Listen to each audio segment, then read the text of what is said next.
AP ప్రభుత్వం board పరీక్షల అంశంలో ఎట్టకేలకు మనసు మార్చుకుంది. సుప్రీంకోర్టు తీవ్ర స్పందన నేపథ్యంలో రాష్ట్రంలో 10 ఇంటర్ పరీక్షలను రద్దు చేస్తున్నట్టు వెల్లడించింది. ఈ మేరకు విద్యాశాఖ మంత్రి ఆదిమూలపు సురేష్ మీడియా సమావేశంలో వెల్లడించారు. ప్రభుత్వం నుంచి ఎలాంటి నిర్ణయ లోపం లేదని, అన్ని నిబంధనలు పాటిస్తూ పరీక్షల నిర్వహణకు ప్రయత్నించామని చెప్పారు. అయితే సుప్రీంకోర్టు సూచన మేరకు పరీక్షలు రద్దు చేస్తున్నామని, విద్యార్థులు నష్టపోకూడదనే పరీక్షలు రద్దు నిర్ణయిస్తున్నట్లు చెప్పారు. సుప్రీంకోర్టు ఇచ్చిన గడువులోగా పరీక్షలు నిర్వహించడం సాధ్యం కాదని, జూలై 31 లోపే ఫలితాలు ప్రకటించడం ఆచరణలో కష్టమని అభిప్రాయపడ్డారు. 10th ఇంటర్ పరీక్షల ఫలితాలు ఎలా ఇవ్వాలన్న దానిపై విధి విధానాల రూపకల్పనకు హైపవర్ కమిటీ ఏర్పాటు చేస్తున్నట్లు తెలిపారు.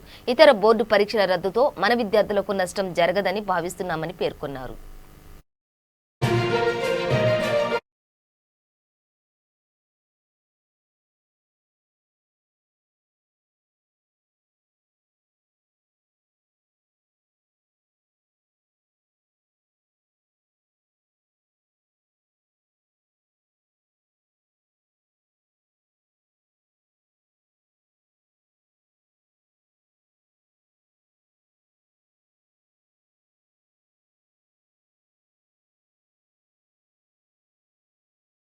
ప్రభుత్వం తీసుకుంటున్నటువంటి చర్యల గురించి సుప్రీంకోర్టుకు వివరించడం జరిగింది.